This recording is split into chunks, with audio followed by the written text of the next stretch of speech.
अस्सलाम वालेकुम, मेरा नाम ज़मीन सर। उम्मीद करता हूँ कि आप सब खैरियत से होंगे। आज की वीडियो के अंदर हम डिस्कस करने वाले हैं एवरीडे साइंस से रिलेटेड 30 मोस्ट इंपोर्टेंट एमसीक्यूज जो कि डिफरेंट कॉम्पिटिटिव एग्जाम्स के पास पेपर से लिए गए हैं। तो ये आने वाले कॉम्पिटिटिव एग्जाम्स के लिए बहुत ज़्यादा इंपॉर्टेंट हो सकते हैं। तो आज की वीडियो के अंदर हम 30 मोस्ट इंपोर्टेंट एमसीक्यूज को डिस्कस करेंगे जो कि आपके लिए बहुत ही ज़्यादा इंपॉर्टेंट और यूजफुल होने वाले हैं। तो स्टार्ट करते हैं आज की वीडियो क्वेश्चन नंबर 1 के साथ। क्वेश्चन नंबर 1 हमारे पास है, विच of the following vitamin promote healthy functioning of eyes in human beings. इंसानों के अंदर कौन सा विटामिन जो है वो आई की हेल्दी फंक्शनिंग को प्रमोट करता है। तो हमारे पास डिफरेंट ऑप्शंस हैं। तो इसका आंसर हमारे पास है विटामिन ए। तो vitamin A promote healthy functioning of eyes in human beings. Which of the following have maximum calorific value. Calorific value जो है वो मैक्सिमम किसकी होती है, हमारे पास डिफरेंट ऑप्शंस हैं। तो इसका आंसर हमारे पास है फैट्स। तो आपने याद रखना है कि fats have maximum calorific value. How many bones are there in a newly born infant. जो एक बच्चा पैदा होता है, न्यूली बोर्न इन्फेंट होता है, उसके अंदर कितनी बोन्स होती हैं। तो इसका आंसर हमारे पास है 300। तो आपने याद रखना है कि जो न्यूली बोर्न इन्फेंट होता है उसके अंदर 300 बोन्स होती हैं। विच gland in the human body is called the master gland. एक ऐसा ग्लैंड है इंसानी जिस्म के अंदर जिसको मास्टर ग्लैंड कहा जाता है। आपके सामने चार ऑप्शन हैं, पेंक्रियाज, थायराइड, पिट्यूटरी, स्प्लीन। ये सारे ग्लैंड्स ही हैं, लेकिन इनमें से एक मास्टर ग्लैंड जो है वो आपने बताना है। तो इसका आंसर हमारे पास है पिट्यूटरी ग्लैंड। तो पिट्यूटरी ग्लैंड को मास्टर ग्लैंड कहा जाता है।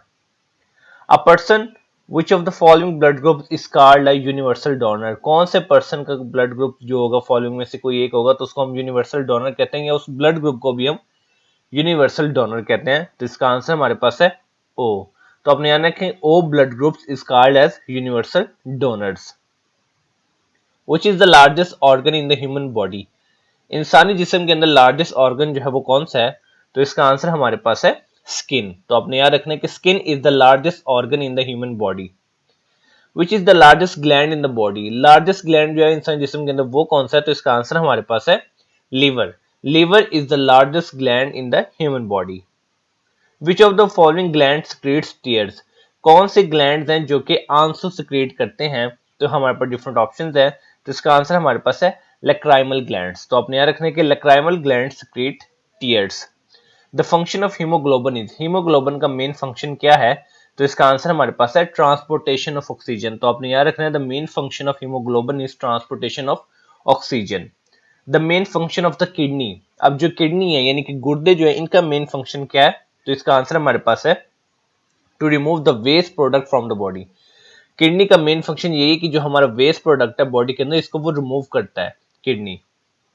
नेक्स्ट क्वेश्चन हमारे पास है ईसीजी। ईसीजी की आपको एब्रिविएशन पता होना चाहिए, electrocardiography is use for the diagnosis of elements of. ECG जो है वो किसकी डायग्नोसिस के लिए यूज होता है, ब्रेन की, हार्ट की, किडनीज की या लंग्स की। तो इसका आंसर हमारे पास है हार्ट, क्योंकि ये लिखा हुआ है इलेक्ट्रोकार्डियोग्राफी। ठीक है, कार्डियो से बनता है heart. So ECG is used for the diagnosis of elements of heart. Trachoma is the disease of the. Trachoma जो है ये किसकी डिजीज है। तो इसका आंसर हमारे पास है आईज। तो आपने याद रखना कि trachoma is the disease of eyes. Short sightedness can be corrected by using. जो शॉर्ट साइटेडनेस होती है ये किससे करेक्ट की जा सकती है, कौन से लेंस यूज करेंगे तो हम ये करेक्ट हो सकती है। तो इसका आंसर हमारे पास है कनकेव लेंस। तो आपने याद रखना कि short sightedness can be corrected by using concave lens.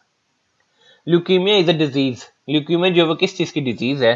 तो इसका आंसर हमारे पास है ब्लड। तो आपने याद रखना कि leukaemia is a disease of blood. Myopia is a disease connected with. Myopia जो है वो किसकी डिजीज है। तो इसका आंसर हमारे पास है आईज। तो आपने याद रखना कि myopia is a disease which is connected with the eyes. Medulla oblongata is a part of human. Medulla oblongata जो है वो इंसानी जिस्म का कौन से ऑर्गन का पार्ट है। वो हार्ट का है, ब्रेन का है, या लिवर का है, या सेक्स ऑर्गन का है। तो इसका आंसर हमारे पास है brain. So medulla oblongata is a part of brain.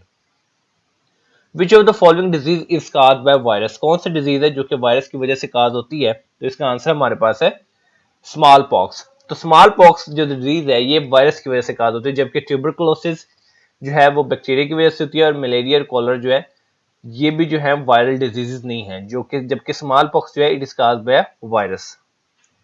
Malaria is the disease which affect the. Malaria एक ऐसी डिजीज है जो किस चीज को अफेक्ट करती है, हार्ट को अफेक्ट करती है, लंग्स को अफेक्ट करती है, स्प्लीन को अफेक्ट करती है, किडनीज को करती है। तो इसका आंसर हमारे पास है स्प्लीन। सो मलेरिया एक ऐसी डिजीज है जो कि स्प्लीन को अफेक्ट करती है। A person with which of the following groups can receive the blood of any group. पहले हमने देखा कि यूनिवर्सल डोनर कौन से हैं, अब हम ये जानेंगे कि कौन से पर्सन होते हैं जिनका ये वाला ब्लड ग्रुप होगा तो वो they can receive any blood group. तो इसका आंसर हमारे पास है ए बी। तो जो ओ है वो यूनिवर्सल डोनर है, जबकि ए बी ब्लड ग्रुप जो है ये यूनिवर्सल रेसिपिएंट है। The average heart beat per minute in a normal man is. Normal man के अंदर जो average heart beat per minute होती है वो कितनी होती है, तो इसका आंसर हमारे पास है 70 बीट्स पर मिनट। तो ये चीज आपने याद रखनी है, the average heart beat per minute in a normal man is 70 beats per minute. The beautiful colour pattern exhibited by a peacock in its tail feathers are due to. जो आपको beautiful colour pattern नजर आता है एक peacock की tell के feathers का, वो किस वजह से होता है, तो इसका आंसर हमारे पास है सिलेक्टिव अब्जॉर्प्शन ऑफ लाइट। तो ये चीज आपने याद रखनी है कि जो beautiful colour pattern exhibited by a peacock, तो वो उसकी टेल के जो फेदर्स की वजह से होता है, this is due to the selective absorption of light. Which part of the camera is analogue to the retina in the human eye. Camera का वो कौन सा पार्ट है जो कि हमारी जो इंसानी आंख के रेटिना का एनालॉग है, तो इसका आंसर हमारे पास है film. So film part of the camera is analogue to the retina in human eye. Dolly is the name of, डोली जो है वो किसका नेम है, तो इसका आंसर हमारे पास है फर्स्ट क्लॉन्ड शीप। तो ये चीज आपने याद रखनी है कि फर्स्ट क्लॉन्ड शीप जो थी उसका नाम था डोली। The most important stimulant in tea leaves is. जो टी है, चाय के जो पत्ते होते हैं, टी लीव्स होते हैं, उसके अंदर जो मोस्ट इंपॉर्टेंट स्टिमुलेंट है वो कौन सा होता है, तो इसका आंसर हमारे पास है caffeine. So caffeine is the most important stimulant in tea leaves. Dialysis is use for the treatment of, dialysis जो है वो किसकी ट्रीटमेंट के लिए यूज होता है, तो इसका आंसर हमारे पास है for the kidney failure. So dialysis is used for the removal of the wastage from the body when the kidneys are not responding and they are not going to remove the wastage from the body, then the dialysis is used for the treatment of kidney failure. The primary function of the feathers in birds is to, primary function की बात हो रही है, वैसे तो जो भी आपके पास ये ऑप्शन है ये उनके फंक्शंस हैं, लेकिन प्राइमरी फंक्शंस जो है परिंदों के अंदर परों का जो है वो क्या है, तो इसका आंसर हमारे पास है to provide the striking service to the wings for the flying. तो ये प्राइमरी फंक्शन है फेदर्स का, because they provide striking service to the wings for flying. Bats can also fly in the dark.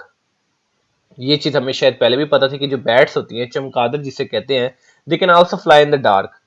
अब किस वजह से, because they are capable of taking the help of, तो इसका आंसर हमारे पास है अल्ट्रासोनिक वेव्स। तो दो बातें हमें इस क्वेश्चन के अंदर पता चली कि bats can also fly in the dark because they are capable of taking the help of ultrasonic waves. The greenhouse effect is caused by an excess of, जो greenhouse effect है वो किसकी excess की वजह से cause होता है, तो इसका आंसर हमारे पास है कार्बन डाइऑक्साइड। तो आपने याद रखना है कि the greenhouse effect is caused by an excess of carbon dioxide.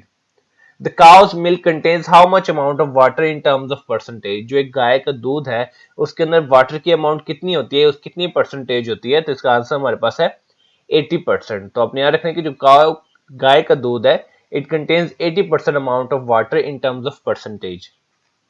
Most of the ozone in the atmosphere is concentrated in the, जो ओजोन होती है एटमॉस्फेयर के अंदर वो ज्यादातर कौन सी एटमॉस्फेयर की लेयर में जो है वो कंसंट्रेट होती है, जो आपको नीचे नजर आ रही है ये एटमॉस्फेयर की लेयर्स हैं, तो सबसे ज्यादा कौन सी लेयर के अंदर जो है वो ओजोन कंसंट्रेट होती है, तो इसका आंसर हमारे पास है स्ट्रेटोस्फेयर।